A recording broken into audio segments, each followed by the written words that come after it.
Because you know what? It's the disrespect segment. Uh-oh. Here we go. Mike Evans. It's time to talk about it. Money. Guaranteed contract. Got paid. Supposedly the Bucks' best wide receiver. Money. He ain't running away from me. Money. He will get some contested catches. His name is Mike Evans. Mike Evans has been known to get locked up from time to time against corners with speed and size. By who? Money. And this was one of those games where he got locked up. And those new additions. And wait, hold on. I want to know what dude on this podcast said put Julio Jones in bubble wrap until December.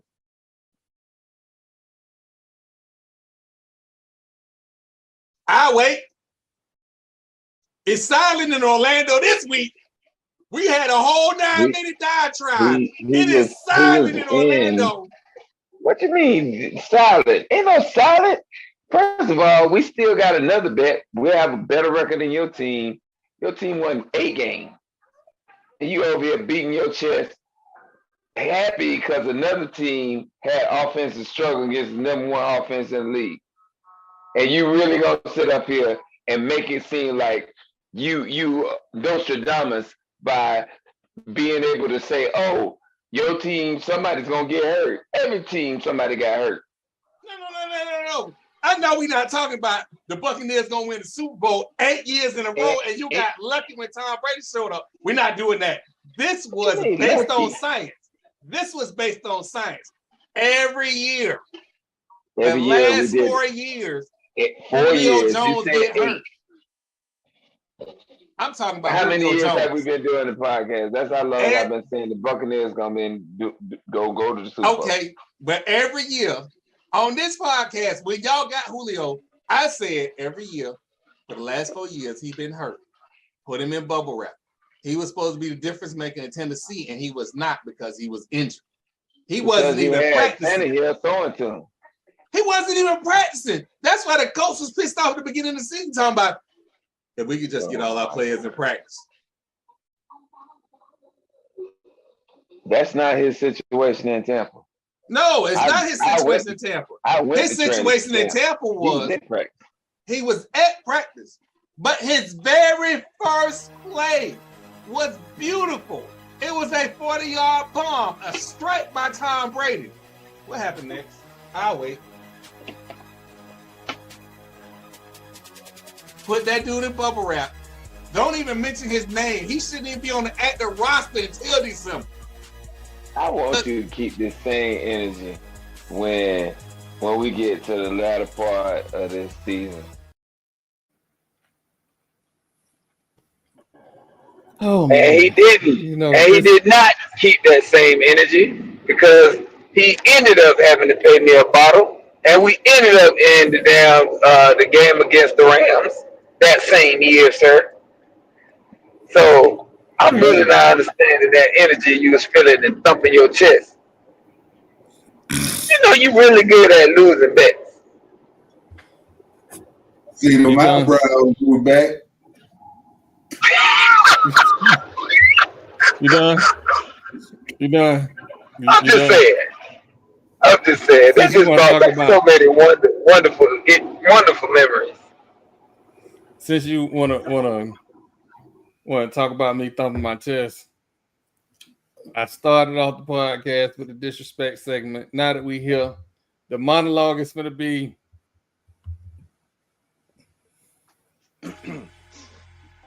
the disrespect segment.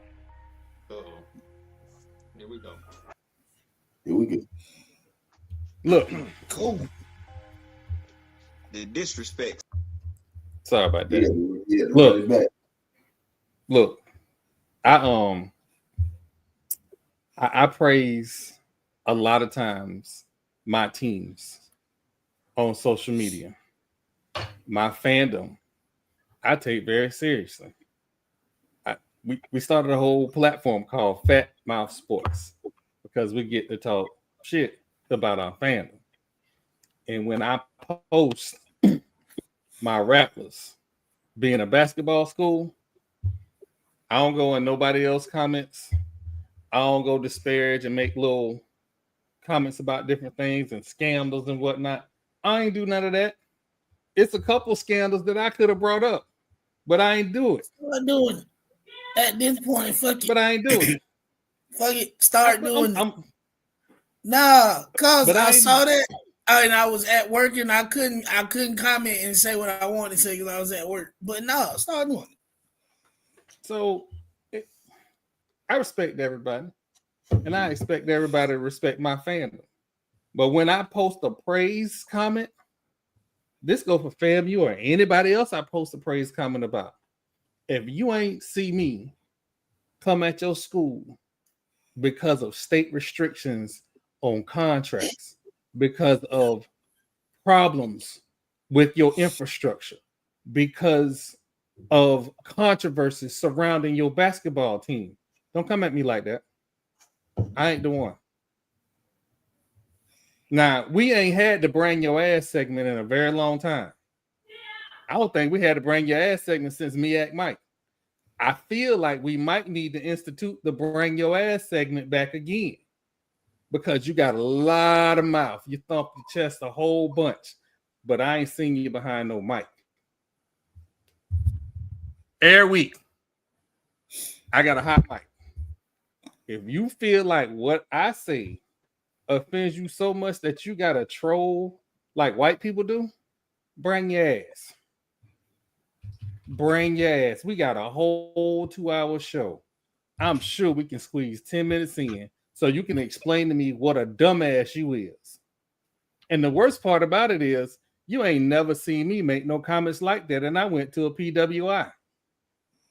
But it's always, oh man, HBCU unity. It's HBCU unity until you can get some disrespectful comments off.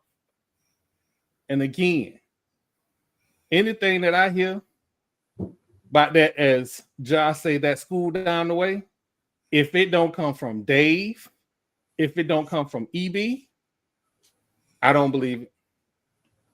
I don't. I ain't gonna disrespect your school because I know for a fact that it's just a couple of y'all. What school? There you go. That North Carolina A&T school. You want disrespectful, but I don't give a fuck about them. Excuse me, earmuffs, baby girl. I give two shits about a damn Aggie. Two shits. Especially when it comes to the highest of 7 Hills. Now we ain't gonna get disrespectful, but tread lightly, young Padawan. Tread lightly. Cause I don't do the Twitter thing. I don't have them kind of fingers. That's all I'm saying. So again, and you know, it's some,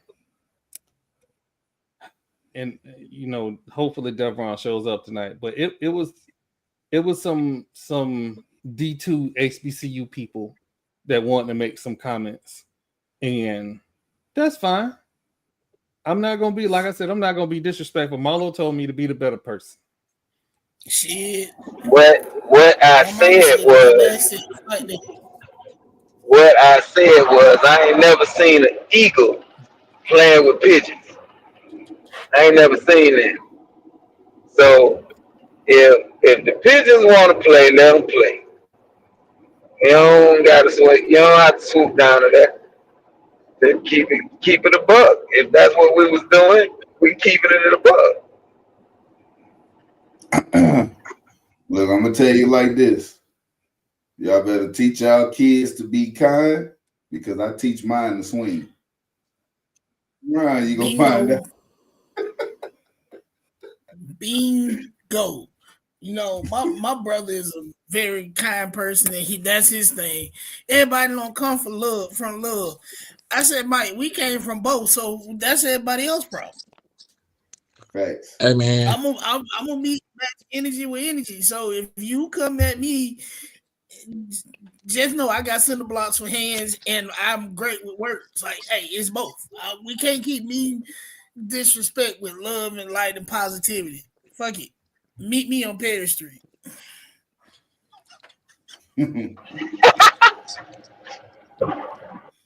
What's going on, Doc? What's going on, man? Hey man, I just want to let y'all know Mexicans got on boots.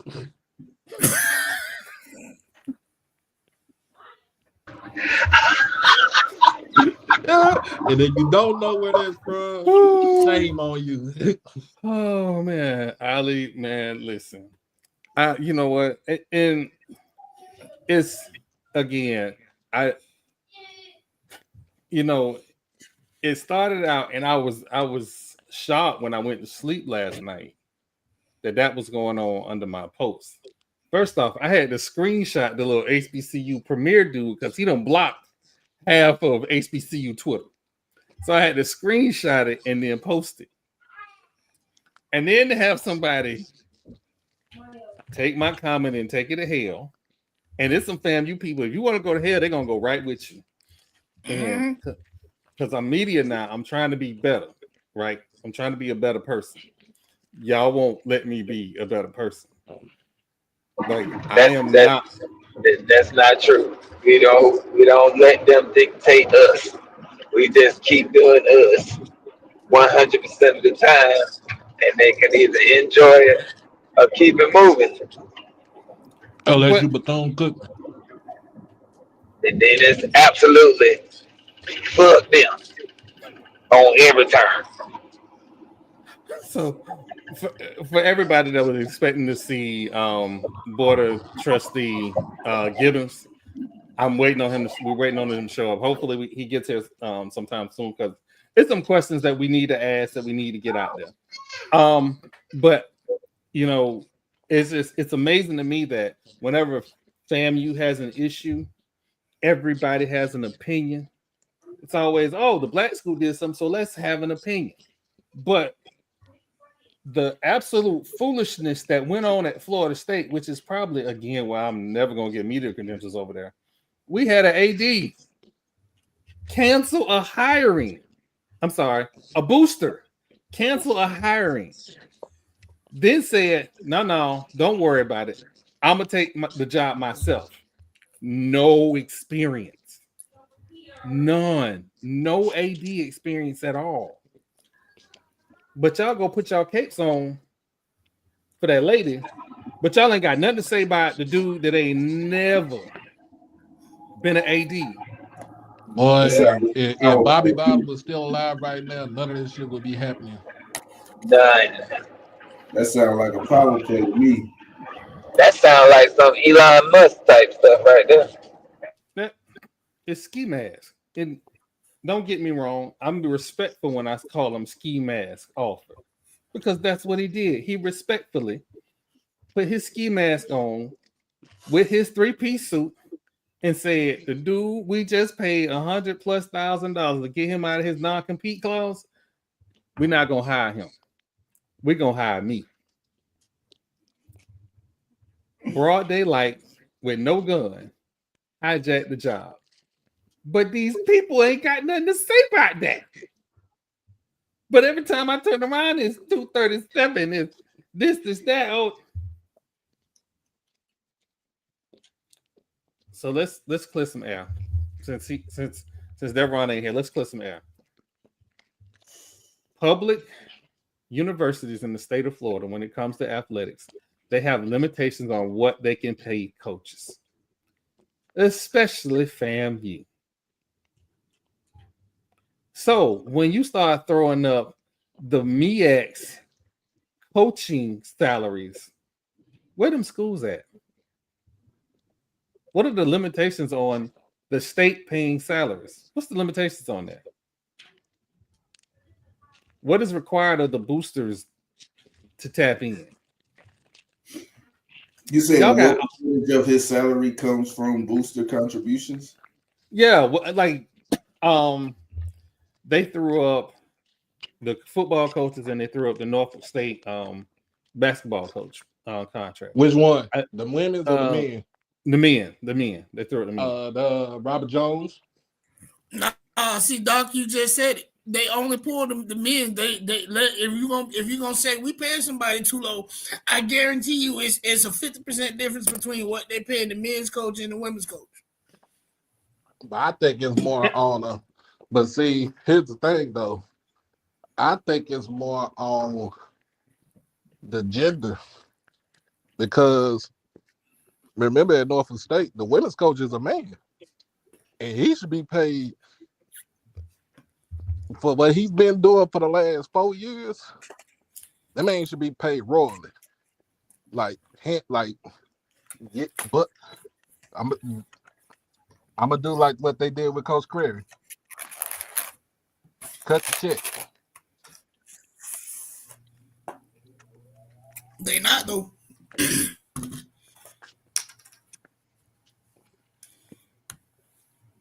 So Robert Jones, as of February 2025, this is the men's basketball coach, is making $435.76 according to HBCU Game Day, right?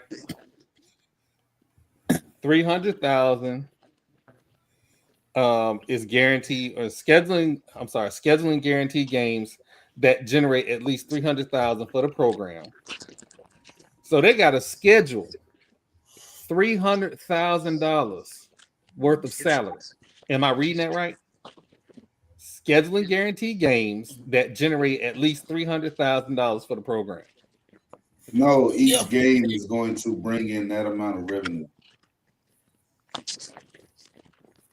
So you ain't really got to go into the MEA. You can go into the SWAC. Look at what the how much we paid, how much we got for Coach Mo, and he been there for 4 years now, and then we had Tamika Reed, and she was there for 6, and she damn near basically ran the whole conference as soon as she got there. Like that's the reason why she left to go to Charlotte. And that contract was Chef's Kiss too. Yeah. From Charlotte. And they not I can't tell you the last time that school won any damn thing. And I knew people that went over there to play sports, basketball and football. I mean, I remember Charlotte back in the day in men's basketball, but I ain't never heard too much of anything in women's basketball. So, but and you have they had one team. So I don't want to make this about checking the other coaches' pockets. That ain't what I want to make this about. I want to be clear when we start having these conversations and y'all have all this energy. But when I start talking about media rights deals, you shrink. I've checked your publication. I've looked at the articles. I've not seen one article where you were written anything critical of media rights deals for HBCU. If I missed it and I'm wrong, you can tweet me and send me the article. But I haven't seen it. And I do understand in this media space, you don't want to piss off the wrong people because that might lose your access. I understand all of that. But at the same time, you a journalist, dog. We walk a fine line. I tell people all the time I'm a journal troll. I tell the truth. I make some jokes. None of these jokes are disrespectful. And I don't want to talk about she who must not be named because people take that a whole bunch of different ways. But again, as accomplished as that woman is, as much as you've sung her praises, why is she not at your institution and at a PWI? Are you talking about Miss Sykes? Yeah. Yep. My bad. He said no names. So I'm just all of this energy, like all of this energy. It's stop. Focus on the real problem. The real problem is we have, HBCUs, athletic directors, and dignitaries went to the Black Caucus and asked for some regulation on NIL and how it's going to affect HBCUs if they become employees of the university for revenue sharing. Let's can we put something out on the table? Yeah, because that's money out of their pocket that directly affects them. The people that are lobbying against it are the people that you need to pay the most attention to. Mm-hmm. And understand what I'm saying. This is no disrespect to anybody, but based on media ad value that the SWAC, I don't know about the MEAC, that the SWAC holds, the media rights deal is ass. When you compare it to other fan bases that do not have the economic buying power as the fans of the SWAC. So when I look at a Mountain West, but if you look at the media rights deal, or you look at how it was broken down, prior to both the Florida schools coming in, it really wasn't too much of anything what we was, all the schools were getting. And we was basing this not based off no basketball, nothing like that. This is based solely off of football. And then once y'all came in, and then of course when Deion came in, became the head coach, it's like Dr. McClellan ain't stupid. You know what I'm saying? He basically jumped on the opportunity, like, well, shoot, we got Deion here. We got Hugh Jackson here. We got Eddie Robinson Jr. here. They all played in the NFL and everything. Of course, you got, the old coach Bubba McDowell at the time. So you got former NFL players that's coaching in the, in the conference and stuff. But it was all headlined by Deion. So Dr. McClellan hitched his wagon on that. And what we see now, I think when we negotiate the primary rights, because that's the main thing we all talk about is primary rights.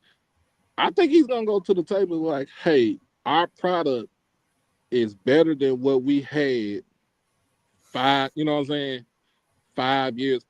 years ago, before COVID. Let's just keep it a buck. Because before then, our product was not good. You can say the same thing for the MEAC, but the MEAC is so totally different because they have their primary rights with ESPN, but their secondary rights are with, like, you got some with Flow Sports, which I hate.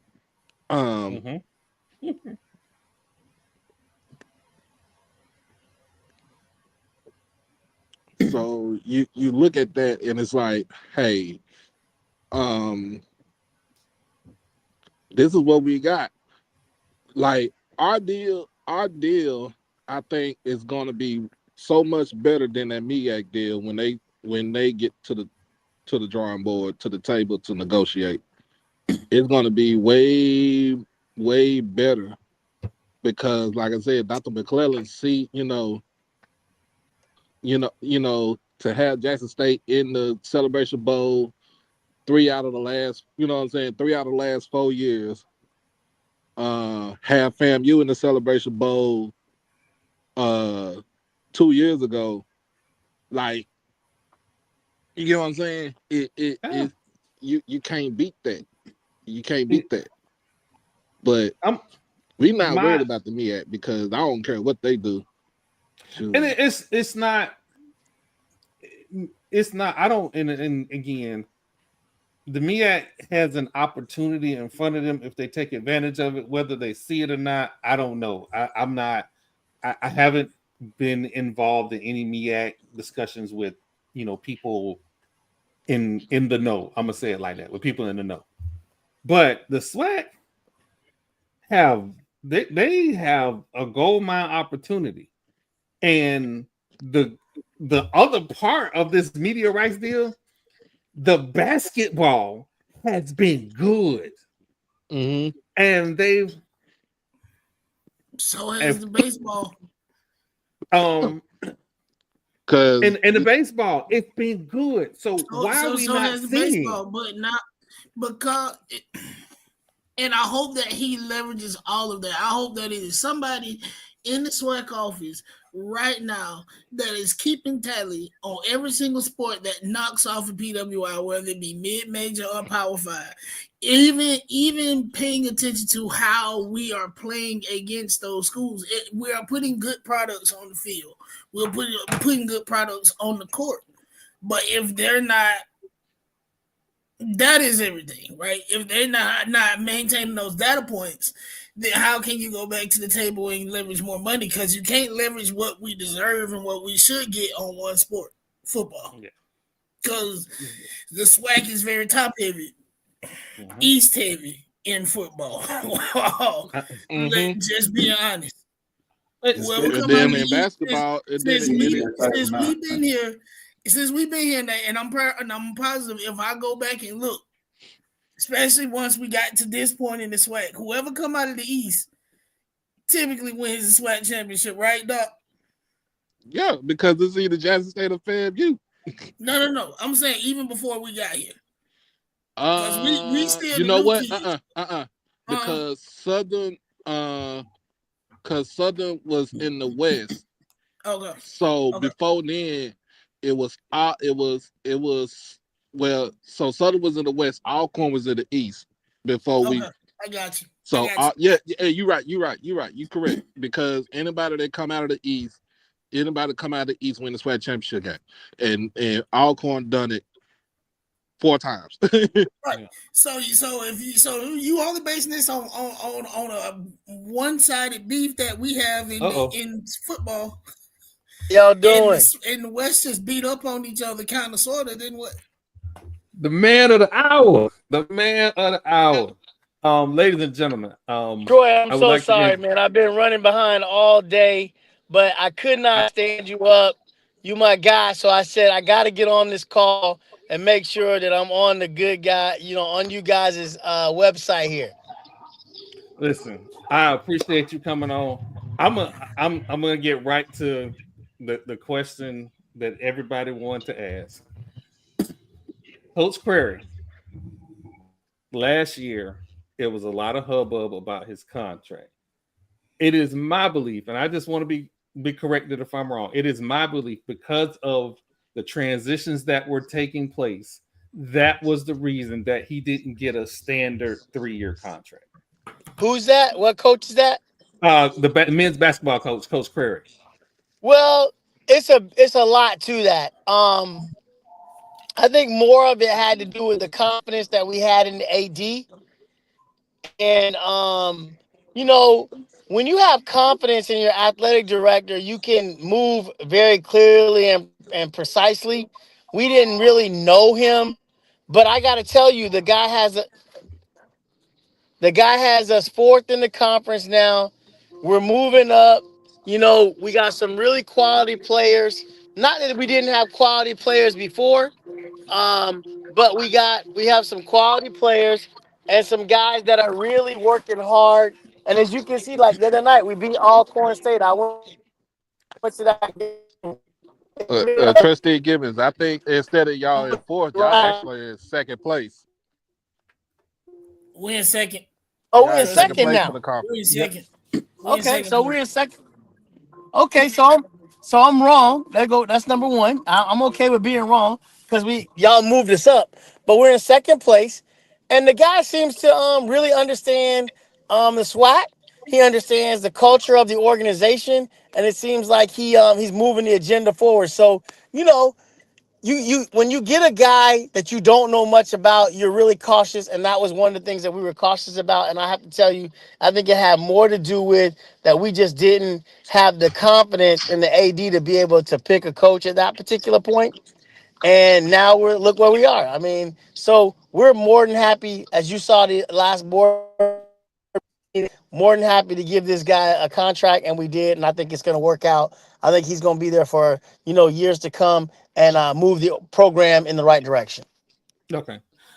Now, it is my understanding that coaches' contracts are limited by state budget. Is that limited by state mandate? Is that correct? I'm not sure. I don't want to talk out of school. I think that you are correct. But we only have one employee as the board of trustees, right? But we do have fiduciary responsibility. We got involved in that one because we just didn't want to make the wrong decision in terms of a basketball coach, because athletics at FAMU is a big thing, and you don't want to be hiring somebody that you're stuck with for years and is not a good fit. I think that Coach Creary's come in, done a very good job. Our AD, Angela Suggs, really likes him. I got to tell you, I've been close to her for years. It just makes sense when she says that. And so we moved in that direction. I think you're right about the contractual thing, that the state mandates us to do certain things related to contracts. And I think, we try to stay within those guidelines. Couple athletic questions, but more university questions. So for the school, as far as getting corporate dollars in the doors, are there any corporate entities that you guys have been in contact with to get more fundraising into the door? Because we don't want to be in a situation like a Tennessee State where we're so dependent on the state that we end up being a slave to the state, if you will.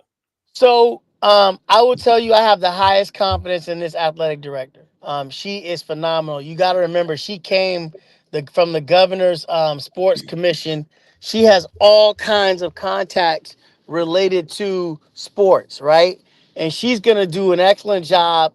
To answer your question more directly, she's going to do an excellent job in engaging all those contacts that she's going to bring to the table. The other thing is she's going to look at all of the contracts that we currently are involved in and see if we're maximizing those. And so, to be more direct to your question, we are outlining right now. I think she's doing an excellent job. I was put over the special committee on athletics. She's doing an excellent job of outlining where we can go in terms of a lot of things, even right down to our contracts related to athletic wear and so many other things. We're going to figure out what's that right mix, and we're going to raise a lot of money. I think you'll see the boosters and other organizations are going to be realigned, and we're going to do some different things. We're not going to sit back and continue to do, one of the things is FAMU has a lot of traditions, and they're all good. Don't trust, I'm not saying anything bad about traditions. But sometimes you have to move away and keep those traditions, but move away and do something different for you to be able to raise and capitalize on new relationships. And I think we're going to figure out how to do that. And I think at the end of the day, you'll see we're going to have a pretty solid plan when we go back to the Board of Governors and say, look, here's how we're going to pull ourselves out of this athletic deficit. And we're going to do a great job in terms of raising more money to help promote athletics programs. She's already done some stuff, and you'll see coming out in the fall, like the champions group. We're going to have different prices for that. But I think you just see there's going to be some more aligned contracts and other things that would allow us to do merchandising and other things that are going to help us raise a ton more money. It's not going to be a year fix. So you're going to have, I think it's like a 5-year haul, but I think you'll see it steadily increase, and year over year, we're going to make some great gains. Okay. Now, quick question. Have you participated in Investing in Champions program? I donate to the foundation. I have not actually given to the Investing in Champions program. Okay. an academic, because the Board of Governors have had some harsh criticisms of FAMU's, specifically law school. Where has that gone? Because as a Florida State alum, I know that the Florida State law students in some years have tested lower than FAMU students, and FAMU got criticism for the Board of Governors because of it. So, quite frankly, let me just say this. If you're comparing apples to apples, that would be fair. I am not in any way, shape, or form going to attack the Board of Governors. I think the Board of Governors has done a good job in taking the state of Florida from one of the worst state university systems in the country to number one. We are number one in the country. I think what the Board of Governors would like to see is that in all of the programs that FAMU has, they want us to be competing. They want to see our numbers increase year over year. And if you look at the university system totally, that's what's happening. Like, you'll see other schools, they may not be making great gains, but they are increasing and at least competing in the state university system.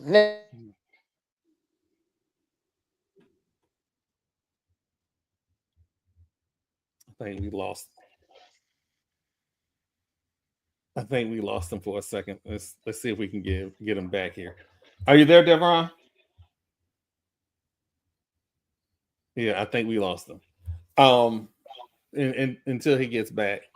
Any fans that have a question, go ahead and put it in the chat. I've actually gotten some questions I've asked Trustee Gibbons. So if you have any questions in the chat, just let us know. Jamal, do you have a question for? Can you hear? Hold on, Deveron, can you hear us? Okay, so I think he may not be able to hear us. I don't think he can, but honestly, you have asked the vast majority of everything I had wrote down over here. Okay. I see we do have a question in the comments. Asking if he is at least a season ticket holder for basketball. That's the only thing I see so far. I did tell anybody else if they had any questions, just shoot me a message. I'll jump on and put it in the comments. Right. Yeah. And the reason we want to have Deveron on because there's a lot of confusion about the Board of Trustees, especially from February last year to now. So we want to try and get as much information out there as possible. I'm gonna go ahead. I'm gonna wait for Deveron to come back, but I'm very appreciative that we got Trustee Gibbons on, because again, I tell y'all all the time, like, I'm gonna go straight to the source. And Deveron is from St. Pete. Trustee Gibbons is from my hometown. Me and Marlo went to high school with him, so I'm gonna go to the source when I have questions. He played football with me. I had a couple football questions and asked him who was the best football player on our team. Oh Jesus, we started that. But fans, if you want to ask a question, just keep in mind that he can't answer any question that would contain privileged information. Right. Right. Or anything that would compromise the image of the university. Like, we're not doing that. We're not doing that. We're not gonna have him put himself in a precarious position with the Board of Governors. We're not doing any of that. But at the end of the day, that would do more harm than good. For real. Right. And I like the fact that he said our school when he was referring to FAM. So he invested. That sounds like ownership. Yep. And that's what people need to understand. When you I ain't got no dog in this fight right here. You have to abandon that renter's mentality. It has to be an ownership mentality. Because you feel like you own something, you take better care of it. If I go rent a car, I'm gonna drive it into the ground. But if I own it, it's mine. I'm gonna keep that same mentality with everything that you hold dear to you. Absolutely. What you were saying, Doc?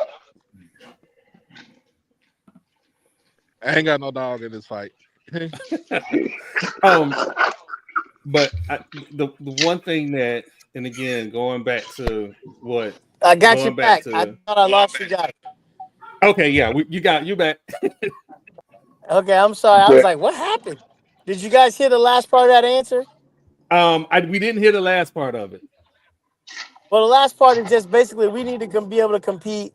And one of the things that we're going to do to be able to compete is we're going to have to go back to the basics. Our students are at 3.9 GPA coming in, which looks like the rest of the state university system. And so with that being said, we just have to be able to compete and make sure these folks can come out and pass these licensure exams. Actually, I did. I'm happy he said that. Trustee Gibbons actually made me think of a question. I think it's amazing that the profile of FAMU students has gone up thus far. I know when I came in 2009, I think our average GPA was like a 3.3 or something like that.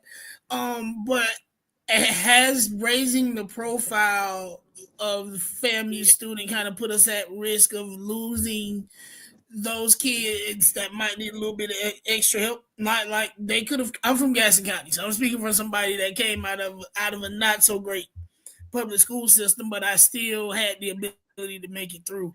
So are there any plans, if you can answer it, to kind of create any programs so we can reach back and bring those kids along, so that we're not just great question. Great question. So one of the things that Dr. Hudson at FAMU does very well is he gets these 2+2 articulation agreements. And I don't know if you understand what that is. The 2+2 articulation agreement is any community college in the state, and you get your AA. You will be automatically accepted into most universities across the state, right? And so what we've done is we've created tracks with the community college. So we go into, for example, I'm on St. Pete College Board, and we have that agreement. We call it the Rattler track or something like that. But the track is that you are accepted to FAMU as long as you finish your AA, and here are the programs that you can go into if you do this, right? So we've created that program. I know Dr. Hudson has also another program at FAMU that allows for folks who are on the get in to come to a summer program and prove out. Because testing scores don't always prove out that you're a good student. Testing, some people have test anxiety and so many other things. Your GPA doesn't always mean that you're a bad or good student. It just could mean, your first year, like I went to high school and my first year I didn't do nothing. Like, I mean, honestly, I did nothing. But I still had a good GPA because my parents would have killed me. But at the end of the day, those things are all relative to the student.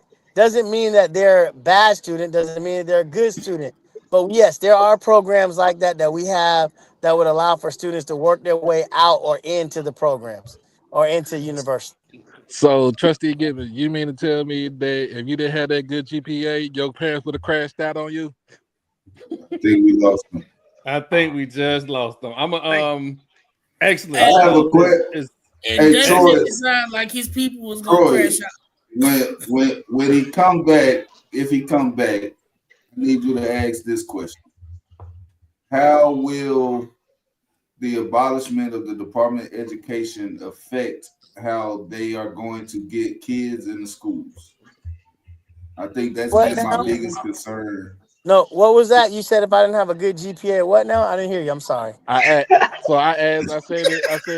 if you didn't have that good GPA, your parents would have crashed out on you. My parents?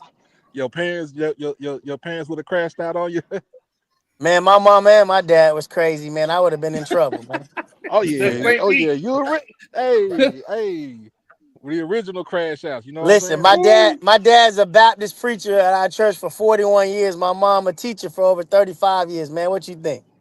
Man, your dad would have preached a sermon on you crashing out. What? He would have called me out in church. The standards were always high. Standards were high, but I was telling somebody else this evening, the standards were high, but also, he exposed me to a lot to make sure that I understood that a lot was expected of me and that I could see different things. And that's in our community, that's tough, man. A lot of these kids don't get to see and get exposed to different things. We as parents have an obligation to make sure our kids can touch some of these things that we talk about, right? And we have to do a better job of making sure young people get exposed to things. That's why I like college tours and other things that kids can go and make sure they see it. If they see it and touch college, then they can go to it. Deveron, this is Marlo Dickens. Yeah. Marlo Dickens, how you doing, man, from high school? Marlo. What's up, brother? My question is, when we was playing ball back in the day, who was best football player on our team? It wasn't you, Marlo. Hey, yo. I don't think that way I expected it to go. No, listen, that's his politically correct. Marlo, I can't really say we had such good athletes. You know, in our neighborhood, everybody was a pretty decent athlete. What I will say is you were a great athlete along with a lot of other folks, which is why Northeast never really got beat too bad at nothing. I got one for you. Who got better athletes? Football athletes? The state of Texas or the state of Florida? Oh man, what are you asking that question? Come on, Florida all day, man. I don't know if I Florida all day. Just look. Hey, the Texas guys have to do this. Tell them to look at who in the NFL, what state has the most players in the NFL, and the second most highest amount of players from a high school in the country in the NFL come from Lakewood High School. Snap. My TP, alma you hear mater. that, man?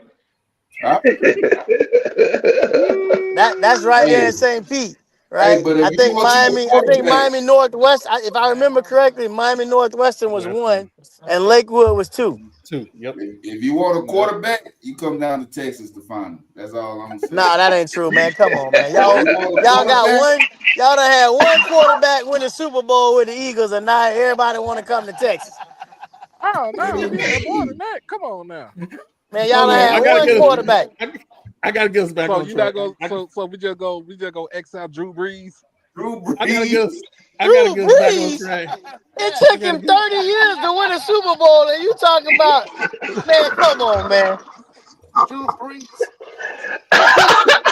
He went to 12 teams before he got a Super Bowl. Patrick Mahomes is from Tyler, Texas. What are you talking about? Okay, well, you got one. We're going to give you that one. We got 3.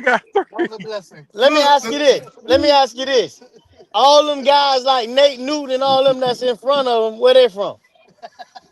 Hey, man, Nate Newton, one of my favorite Cowboys. I'm a Cowboys fan, so. I'm a Cowboy too, but when you start looking at where you got to go to get these players, you can't win no Super Bowl without offensive and defensive linemen. I mean, last I checked, you better come to Florida if you want to win.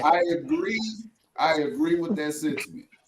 Football is won and lost in the trenches. I'm a big proponent of some of y'all favorite receivers are from the muck. You're not gonna do it without a quarterback. No, not some. All of their favorite receivers is from the muck.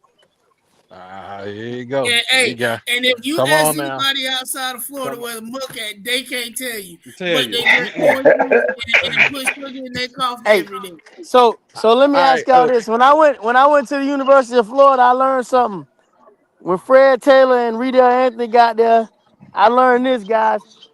What it mean when you catch that rabbit? You got that. Everybody that catch a rabbit out of Belgrade and all them out that muck, they end up in the NFL. Yeah. Mm-hmm. You catch that rabbit, you certified. You certified. Well, you can. You run and catch a rabbit. I got a question for you. Trustee Gibbons, I had a serious question for you, though. So, yes, sir. Early prediction. I know the game is November the 1st. I am a Jackson State alum. Oh my God, we doing this already? Is it way too early? I got to talk. What's the outcome? What you mean? Jackson State against FAMU? Yeah. Expect a whooping, man. Oh, okay. We expect a whooping. Hey, listen. Listen. Cozy had. Hey, listen. Coming to Tallahassee after I come from Vegas. It's okay. You come on down. Cozy had a hearing. And now he know what he doing. and we gonna beat the brakes off Jackson State. TP, go ahead. I know you had a question. I love that sentiment. TP. So, TP, go ahead. Trustee Gibbons, with the abolishment of the Department of Education, how is that going to affect getting kids in the schools? Like, has there been any talks about it? Are there any plans that are being put in place, to subsidize whatever funding that may be lost with this turnover? I will tell you that is a serious conversation. Man, that's a loaded and big question. I will tell you that there's been a lot of conversation centered around that. We are really trying to heads around a new day where there is no Department of Education. We don't know whether it's going to be bad, good, or indifferent. I will tell you that the effects of it could be financial aid and so many other things could be affected by that, right? And so we are having serious conversations, and it's really one of the reasons that it's going to be critical that we get a good president at FAMU, because you're going to have somebody that can maneuver these spaces and also bring good political contacts to be able to make sure that FAMU is at the front of the line when some of these things are being put out, not only put out to fund, but also being eradicated, right? And so we want to make sure that if some things are being eradicated, our students are not affected negatively by them. And so, yeah, there's a lot of this going on right now about that.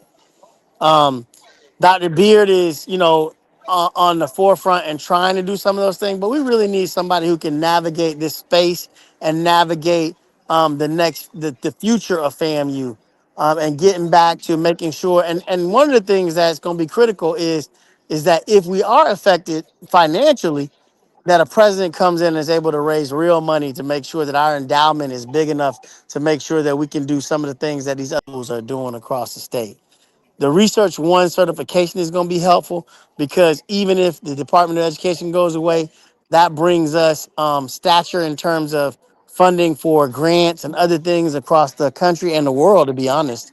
And so there's some critical conversations that are going on internally, and we're really trying to make sure that we prepare ourselves, but we really don't know what the outcome is going to be yet, because we just don't know what's going away or what is going to be there.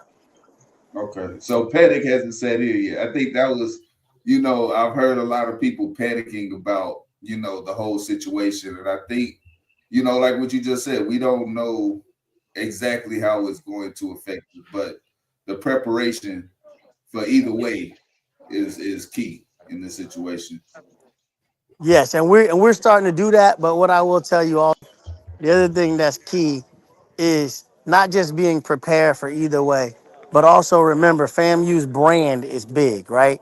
And so we need to make sure we protect our brand at any cost and make sure we can utilize our brand, as the one public HBCU, the number 81 school in the country, public university in the country, to make sure that we can continue to promote and raise money for FAMU, whether the Department of Education is there or not. He said number 81. And some school was bragging about 151. You know what? I'm gonna be a better Christian today. I'm gonna keep moving.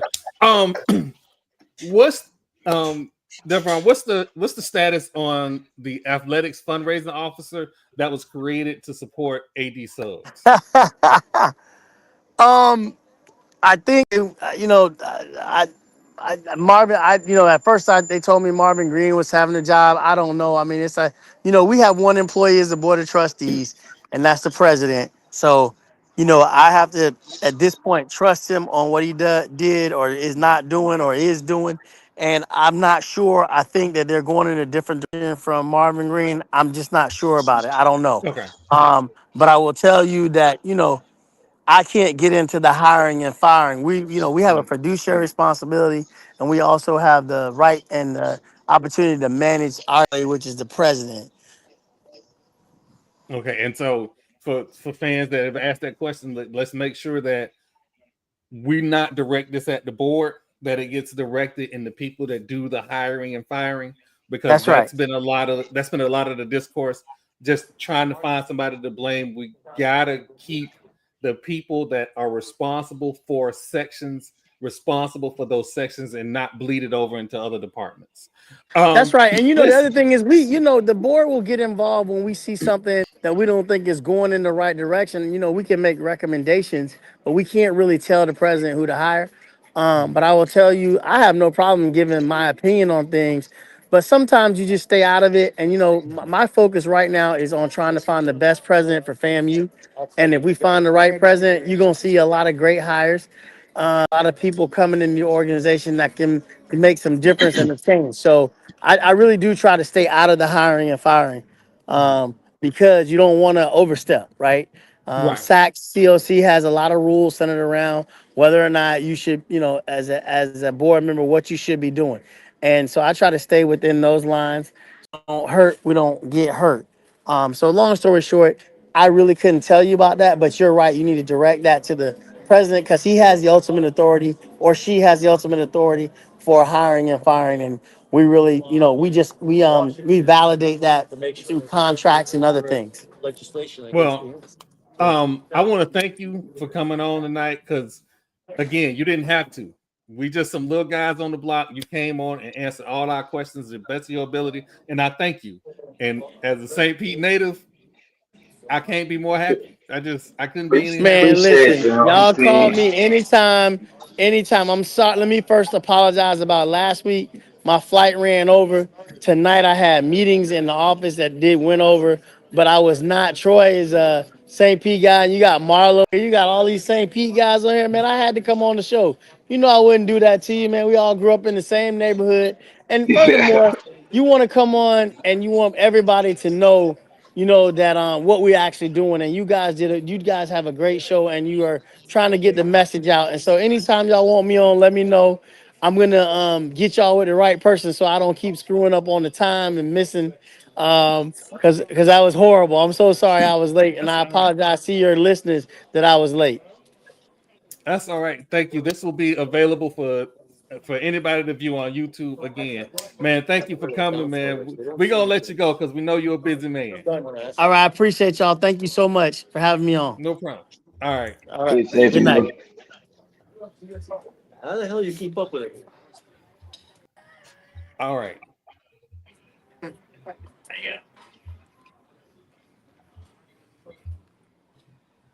think I'm on. Is he off? Okay. Yeah, I just took him off the stage. Oh, okay. I just kicked him out. There we go. All right. So I hope that answers some of the questions. I know there were other questions that people had been posting, and some of them I'm going to tell you real quick. Some of them had absolutely nothing to do with the board of trustees, so I wasn't going to ask him that. But there were questions that needed to get answered because they were concerns, and he answered them.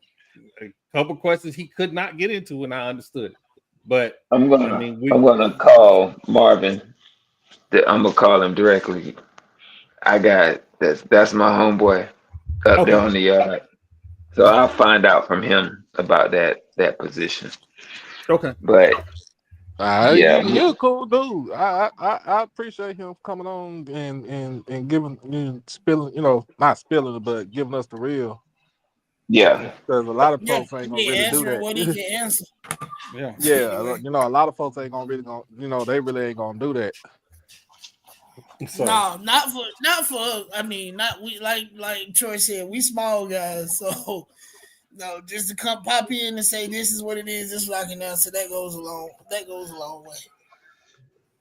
So, again, watch the replay, man. Like, watch the replay. Like I post it. It's live on YouTube every week. Watch.fatmouthsports.net takes you right to the YouTube channel. It's there for you to view. It was a lot of questions. Originally, I'm going to be honest with y'all. Originally, the way this was scheduled, I was going to have Coach Query on Tuesday night. On Thursday night, I was going to have Deveron. So we can eliminate all of this hubbub. And so the very first question I got to was about his contract and why his contract was the way it was. Could it have been done a different way? Probably so. But I asked him, in real time how this all shook out, and he gave me his honest. He told me, y'all all heard it. They didn't necessarily trust the AD. They didn't trust her decision making. That was the answer. So all of these think pieces from last year about what should have been what. I knew that was the reason from the very beginning. You know we what? all knew that was the reason. If he see this or if he don't see this, Stephen Gaither gonna have something to say about it because he always got something to say about it. I said it. So, he can bring his ass on here too. The bring your ass segment is back. So the questions was asked, the questions was answered. So I hope this brings closure to a bad episode, and I ain't necessarily got to see it no more. But if I do, it ain't gonna never bring closure to a bad episode. We just move past it. Like, people can keep trying to make something more than what it really is, but what it really is some people trying to better the university.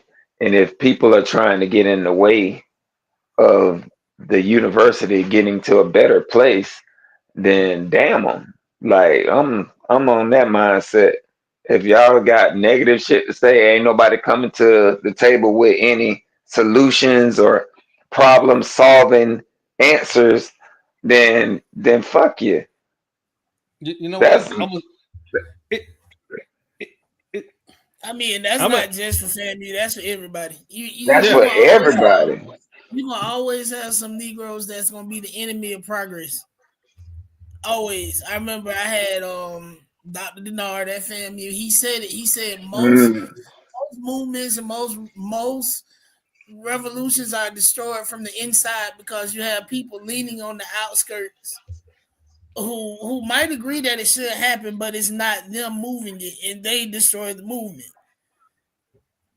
And that's for alumni, friends, family, whatever. You will always have some Negroes that are enemies of progress. So you gotta root them out and remove them, because that's the only way we're gonna ever move anything forward. You know what they say? It's always the renter, the buyer, and the freeloader.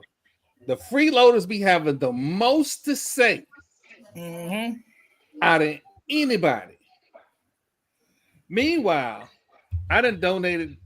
I done forgot schools I done donated to. We created reasons to donate to people's schools. Like, they're not putting no goddamn Bethune-Cookman up there no damn more. You know what? We've been live for an hour. It's been an hour. You know what? We need a commercial break. We just need a commercial break. Yeah. Still, what the hell is that on the screen? That should say BCU donation fund. We're going around the whole sweat, Marlo. The whole. Why in the fuck is it under my picture?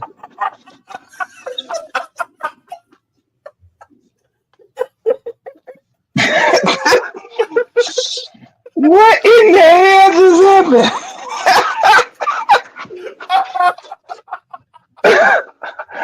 My bad, y'all. I tell you what, Marlo will never hesitate to alienate a whole fan base. I'm just saying. You can donate to whoever you want to. I'm disagreeing.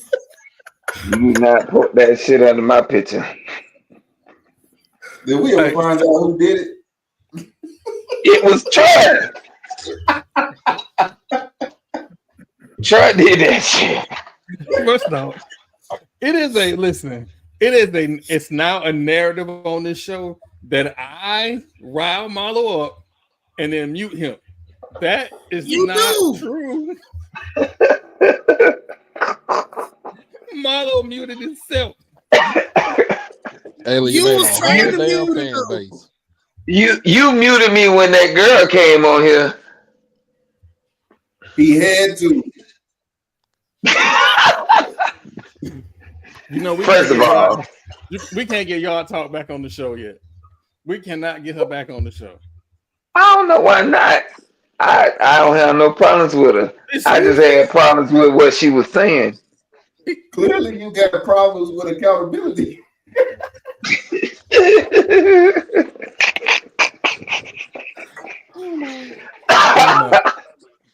All right.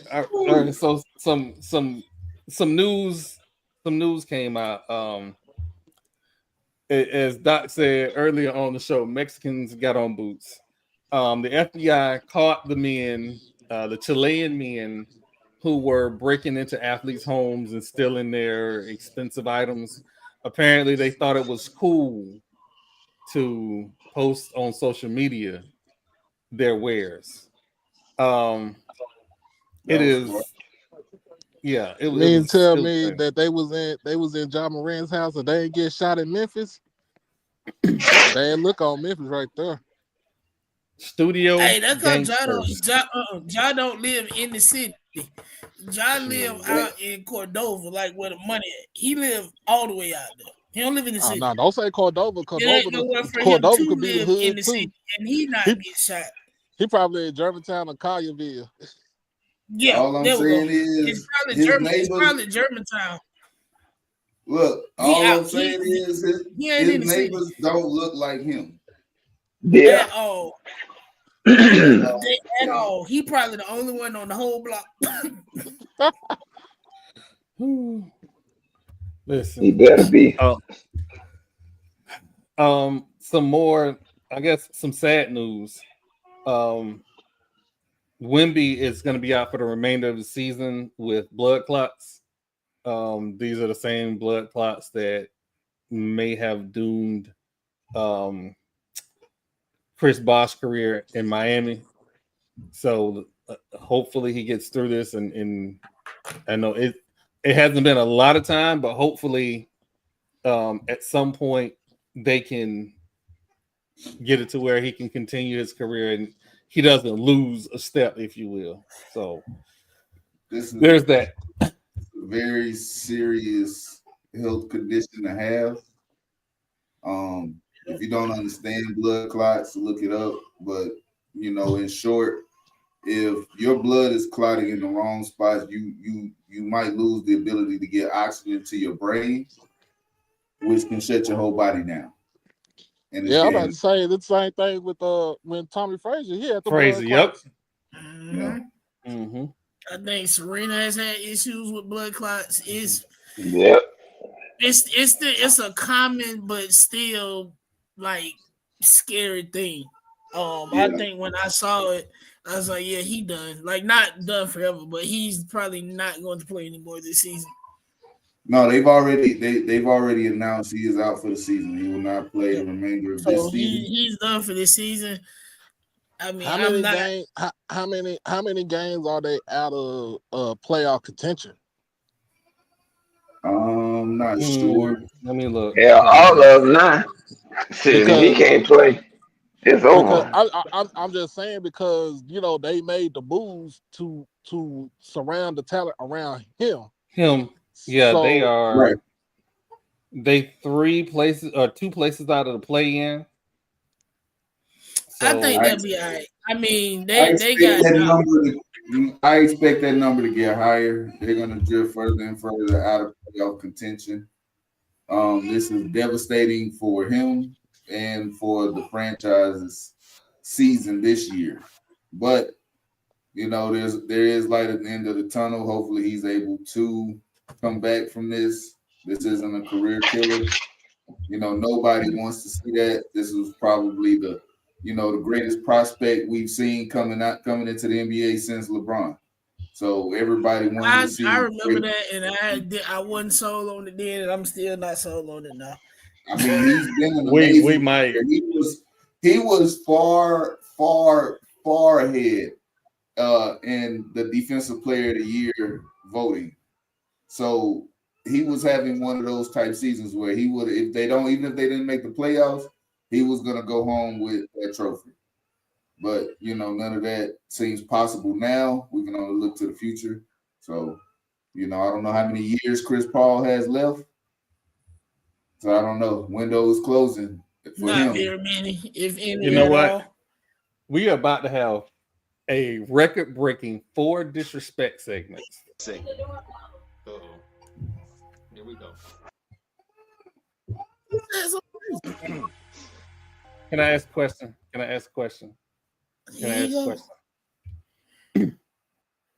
So you mean to tell me I'm supposed to expect that this dude gonna bring them championships? When he shoots the 3, there are 5 people that are around the key. Ain't nobody rebounding. How is that winning basketball? And who is this? Wemby.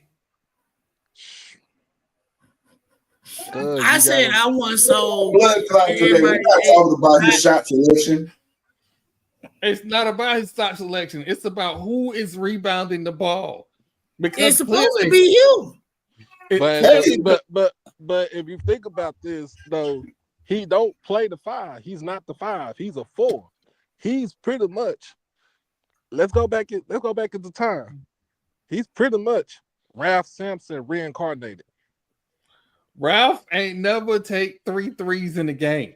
But now that's what I'm saying. What I'm saying is he's Ralph Sampson reincarnated, meaning that who is the other big man? Better he has the height, he has the build of Ralph Sampson, but he can shoot the ball better than Ralph did. Let me give you something that you probably didn't even think about.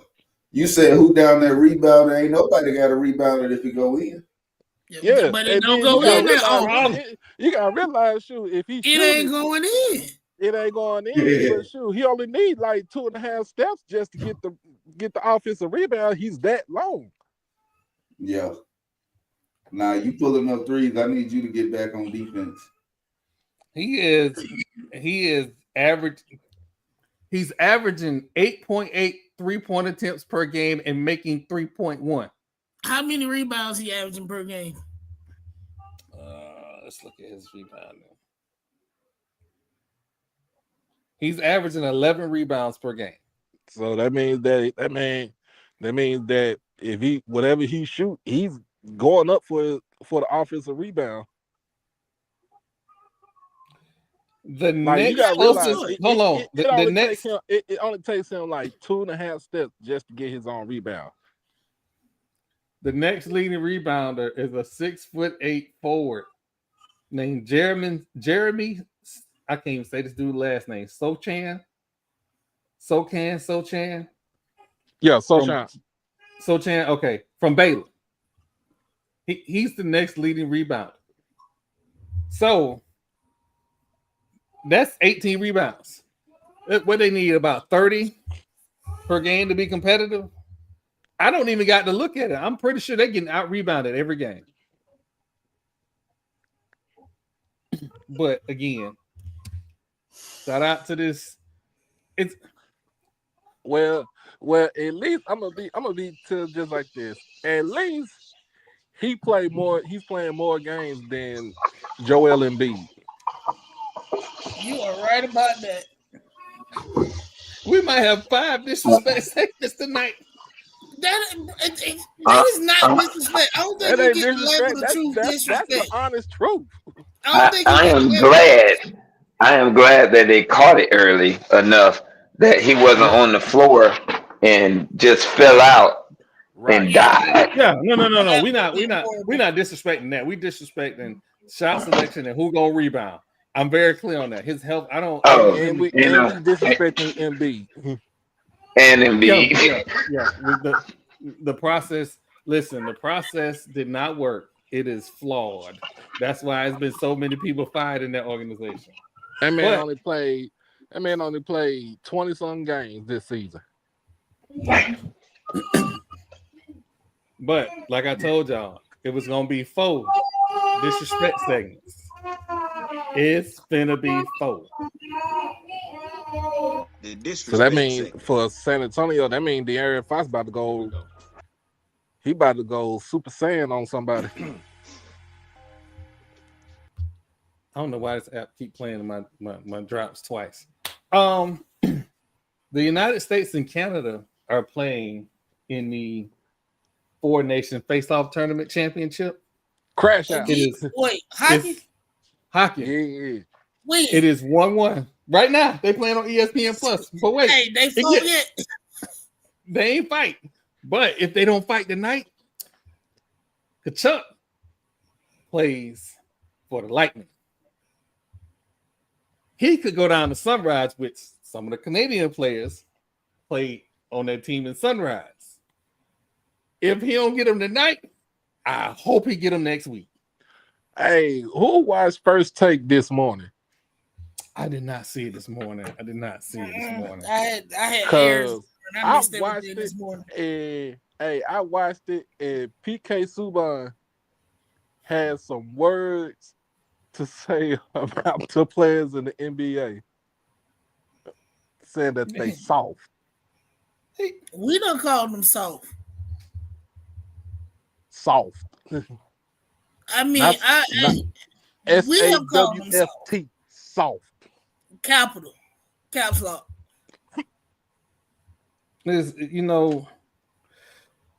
Listen. I'm almost 90% sure McKinnon plays in that team in Sunrise. So next week, we can see some hands drop.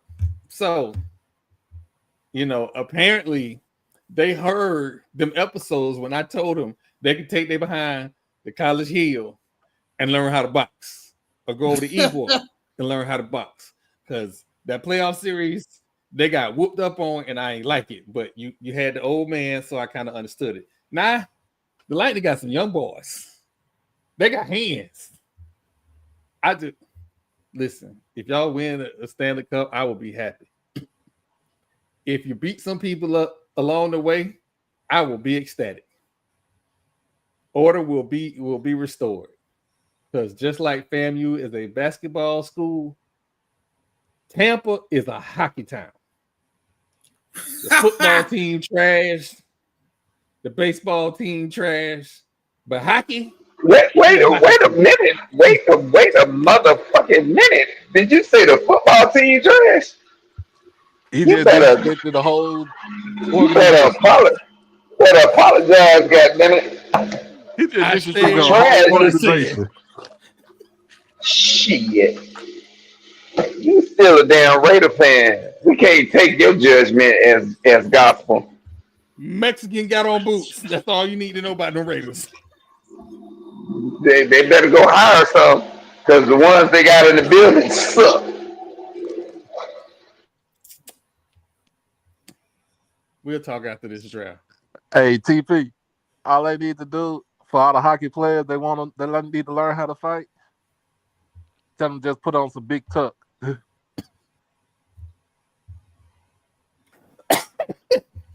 Oh man. You know what? Tonight I'm not gonna lie. I am excited about tonight's episode. I am absolutely excited.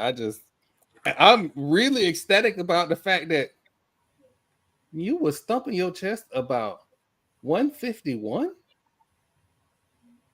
the 151st best university in the nation. You put that in a tweet and sent that on Twitter while talking about a school ranked higher than you. Like, I'm not gonna be the better person. That's Marlo. God's still working on me. I'm not gonna be the better person. You know what? Because I like Eb and I like Dave, I ain't gonna go in. I'm back. Oh, you talk about the pound puppies. I'm gonna pull up.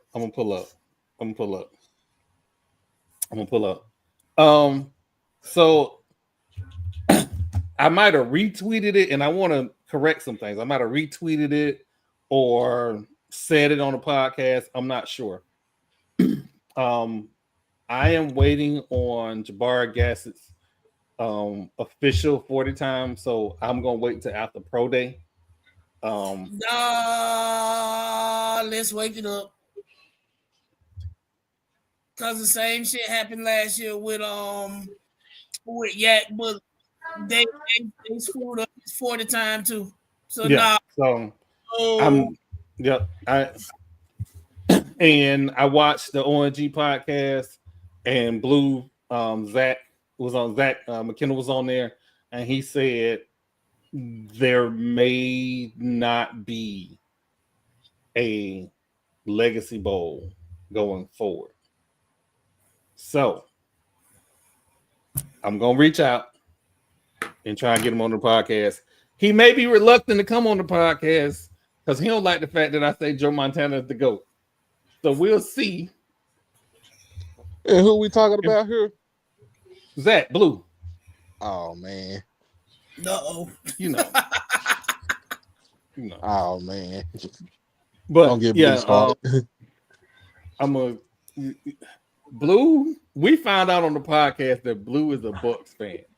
So that made me understand everything I need to understand about Blue. He crazy like Marlo. Well, he ain't hear that. You keep throwing these words out there like I can't hear you. I'm right here. I can hear you. This is goddamn crazy. You do know we have a whole promo based on your craziness. Whole promo.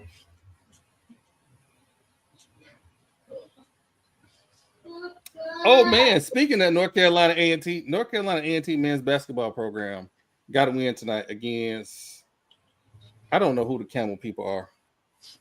Whoever the Joe Cool people are, that's what they. Elon, is that the Camel people? Nobody the Phoenix. Yeah.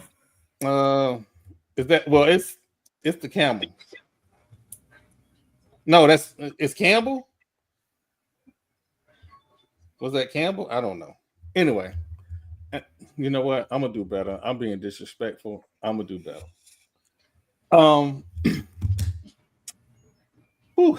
Did I miss anything? We had a real jam-packed hour and 20 minutes. Did I miss anything? Well, since I today I got to go to my son's STEM day or STEM night at his school. While I'm at his STEM night, I got an email from his teacher about his day. My son apparently got into some trouble today, and the teacher asked him to give the book back or give the book to a girl. And his response to the teacher was, "I'm black. I'm not a slave. She can get it herself." Time to crash out. Was the girl white? Oh, well, it's crash out, but it was justifiable right there. Like, why you asking me to go get her the book? Why she can't go get it herself? And it's Black History Month. You don't understand where I was when I read this email. I was amongst a bunch of parents in an event, and you could see my eyes turn red and smoke come out, hit my ears, because I read the email. You know how you read over something, you keep going. I read over the email when we was pulling in. His mama called me and said, "Your son pulled a race card today," and I was aghast. I was aghast. I was like, "What? You don't know that? Like, that's not even him." Clearly, I am wrong. Clearly, he is his daddy's son. And we have to work on his filter. Because my son is in this whole I need to tell the truth mode in life. And the problem with his truth is it has gotten disrespectful sometimes. He has. I'm saying all this to say when you preach the truth to your children, make sure you teach them the nuances too. Because my son is literal and he speaks his mind. We just got him to stop calling his classmate a big back. Big back. That shit is funny. When the teacher asked him, "Why did you call her that?" He said, and I quote, "Because I need to tell the truth." Well, at least he's not calling them European Americans, because that's what I tell my kids they are. How old is Ash? Ash is 8. He'll be 9 next month. He'll be 9 on April the 2nd. Oh, it's a phase. Oh no. Nah, I don't know. I feel like, I appreciate his discernment. I do too. I do too. I think you brought this problem to the wrong panel of people. No lies detected here. It just, I don't know exactly how I'm going to approach this because it's a conundrum. Exactly. Because again, and I don't even have the whole context. Why are you asking him to go and get her a book? Oh no, he took the book from the girl. Okay. And then put it down. And the teacher said, "Well, you took it from her. You gotta give it back." And he gave the teacher, "I'm black. I'm not a slave. She can get it herself." Okay, so he was wrong in the beginning. Yeah, he was wrong. So yeah, okay. Yeah, you can't. Just tell them you can't take stuff from your classmates. You can't do that. So, and my mama came over me, but I realized that this wasn't the 80s, and I was clearly gonna go to jail immediately. So I don't listen. I'm not a fan of beating your kids. I'm not. There is a way that you can discipline your kids, but he was gonna get fucked up. Hey, what I said last week, make that room cell block T. Give me the TV, you get a lamp and a desk. Do your homework. He already,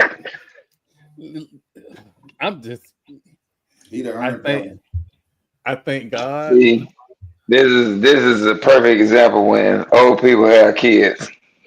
Because if Troy was younger, this wouldn't even be a conversation that would be broached. That boy be looking for his goddamn witness protection agency to hide him from the things to come. Now you done got older. Now you all timid.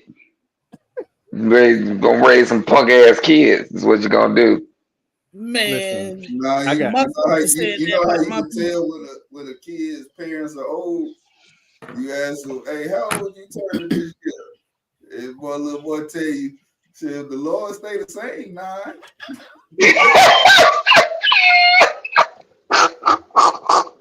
Hey, as a person that had old parents, y'all shut up. My mama had me at 36. Y'all shut up. Oh, that shit is hilarious. Well, at least your mama had you at 36. Trey was way older than that. Way. Hello. You done? You done? I'm just saying. I'm just saying. When he get to high school, you gonna be getting Social Security. That's all I'm saying. They both gonna be getting Social Security. Well, be sending him a check to the house too. Oh man, Jesus Christ! I want to thank everybody for coming out tonight and listening to Deveron and hearing us out. I don't know what Marlo is eating, but it is crunchy as heck. That's my bad. That wasn't even food. That was just a bag that the grapes was in. Yo, I'm gonna tell y'all this right now. It's fucking cold out here in Dallas. Ooh, like you out there. Right, you out that way. They expecting a hard freeze up here in North Florida tonight, so I gotta go turn on these pipes when I get off this. That's crazy. They say it's supposed to wait, be hold on. I'm finna crash out. I'm absolutely finna crash out. Listen, I don't know if y'all can y'all see my phone? I'm gonna see if y'all can see my phone. Right, where is it at? That thing say 39 degrees in the morning. I live in Tampa. Yeah, I need somebody to find me Jack Frost right now. He up there in the White House, Pete Folks and the Antichrist. It sounds like somebody needs to find you a jacket. A damn jacket. 39 degrees. Jack Frost, you worry about the wrong thing. You worry about a coat. My God. Hey, better make sure that Tesla don't freeze. That too. Go ahead and start warming it up now. Oh my God. But I want to thank everybody for coming out tonight. I appreciate it. We got to the bottom some things that I didn't really think we was gonna get to the bottom of, and I want to thank Deveron for coming on and being the Saint Pete that I knew he was gonna be. You just listen. It's some people in this world that just gonna be them people. If you know somebody from St. Pete, we pretty much the same. We pretty much the same. We gonna shoot it to you straight, whether you like it or not. It's just how we is, and I thank Deveron for coming on. I got this thing about leading with love, and I made a bunch of jokes tonight because I needed to get off my chest. Because this thing right here is therapy. It is absolute therapy. We've been doing this for 10 years, having an absolute ball, and I always want people to be informed, to be entertained, to laugh, and come out feeling good no matter what the subject matter is. If you are from the school that decided to, or the schools that decided you wanted to disparage FAMU last year for all the myriad of reasons that you thought it was your job to make jokes about, that's you. Cool. No, that's it ain't. Fuck you. Let me finish. That's cool. That's cool. Understand. I am not trying to look at you some type of way. It is just my very nature that the institution that allowed me to be in Tallahassee, to learn how to program, to change my entire life, so I ain't in the streets of St. Pete robbing people, I'm going to feel some type of way when you say something about that institution. It ain't personal, but it is. I don't know you not to like it. Shit me if it ain't personal. Fuck you. I don't know you not to like you. But understand you rubbed me the wrong way. I'm still going to lead with love. I'm still going to share your wins and rah-rah and all of that stuff. But understand, I'm a little different about what you said. That being said, TP, what you got for us this week, man? I don't have a lot. I appreciate Trustee Gibbons coming in here and giving us the, answering our questions, because he didn't have to, but we really appreciate that. And just thinking about the whole crisis, or if not a crisis, around the Department of Education going away, that was a concern of mine, seeing this out my next profession. I want to go in school teaching, and just how is this going to affect school as a whole, high school, middle school, college, university, state, public, how is this going to affect things in the education department? Because one thing we have to understand, if we want to be the greatest nation in the world, then we have to have education available to everybody. Our youth are our future. So we say that we have to invest in the youth, and that starts with making sure that they get proper education and have the availability to it.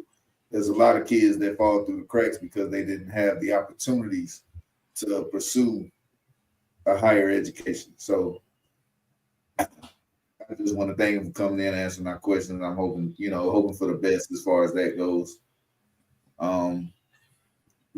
Somber news for Wemby. He was having a breakout year. Still having the struggles shooting the ball, but As far as defensively, there was nobody doing it better. So prayers to him and his family. Hope for a speedy recovery. Hope that this isn't something that's going to be life-threatening, or career-ending. So, with that, I'll see y'all next week. Same time, same place. Doc, what you got for us this week, man?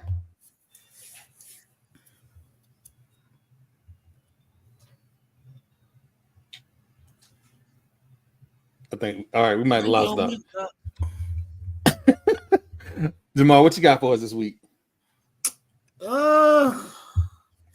Not a whole lot. As I said earlier, I'm still a little down in the dumps because of my fur baby. Only thing I got, honestly, again, thank you, Trustee Gibbons, for coming on. Be kind to each other as much as you can, and I say that as a not so nice person. Be kind to each other. We got in the end. Boats are safe in the harbor, but they made the sail. This time in history, and I'm saying this as a baby historian, is unprecedented. We are, and this has happened before. We're just us, and we have to view it and live through it and watch it. We are not so far gone right now that we cannot save ourselves, but we are running dangerously close. In this portion of Florida, we have 2 seats that are going up for election in, I think, March and April. If they win, then the Democrats take the House back. So if you know anybody in this area, remind them to go vote. Give them a right to go vote. I would say request absentees, but the way they're cutting programs and firing people, the post office ain't gonna be safe much longer.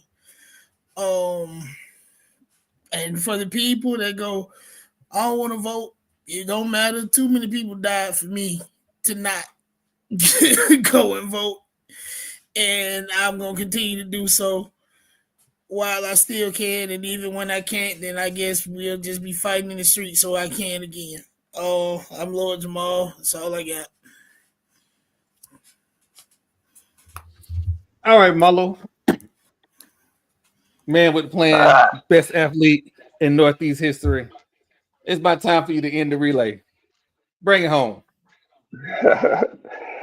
I just want to, thank my homeboy for coming on. Like, he didn't have to do that. And especially on a not so known podcast to come on and answer some tough questions, and not knowing the crew and cast or the questions that they will be coming from. So I appreciate him being a man of his word and doing that. And I also appreciate, my fellow podcast crew for, staying informed and staying enlightened, because we can get on here and start talking about a whole lot of stuff that really don't move the needle. But I mean, we touch on a lot of subjects that, people really need information about. And, you're getting it from some guys that's shooting straight from the hip, trying to be as informed as we can be and put out as much information that we can. And, I appreciate this platform, and I'm just thankful for being able to, get together once or twice a week and put our skills and talents on display. So, I ain't got a whole lot much more after that. Everybody stay up. If you look at the news, it's a lot of doom and gloom, but that's what they tried to do that back in the days too. The propaganda machine is real. So just believe what you see. If you see your neighborhood prospering and people still getting up every day going to work, believe that. Don't believe the world coming to an end and the big bad wolf is around the corner. Don't believe all that. Just stay focused. Do what you've been doing. Try to be a better you every day. And that's all I got. Oh, my bad. Guess my time now. Yeah. My bad. I've been at work. Yeah, I've been at work all day. So just let you know, it's that time of the week. It is time for me to alienate a whole fan base. F Slawcorn. That's all I gotta say. Oh God. Yeah, we're gonna get our lick back for them damn legless lizards. Well, in the tournament.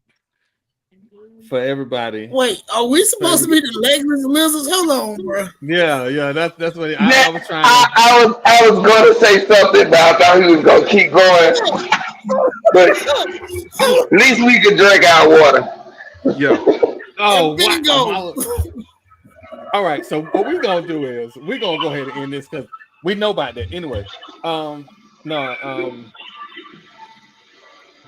We're having services for my cousin's husband who passed during the hurricanes.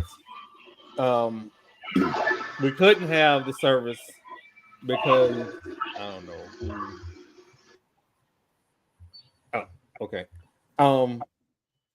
I don't know. We couldn't have the services back during in between the two hurricanes. It was chaotic. It was too much going on. So we're having the service, not the funeral. We're having the memorial service tomorrow. And it kind of,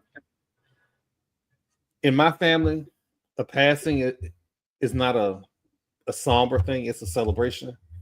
So I have been privileged. Chris was with my cousin for over 2 decades, and he was able to bring her joy for 2 decades.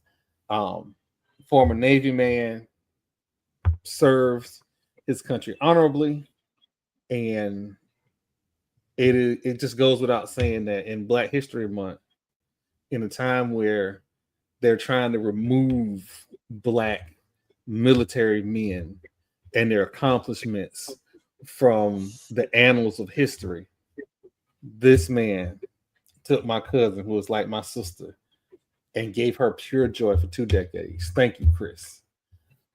For everybody on the Gathering Old Men podcast, myself, TP, Jamal, Marlo, Doc, we are out.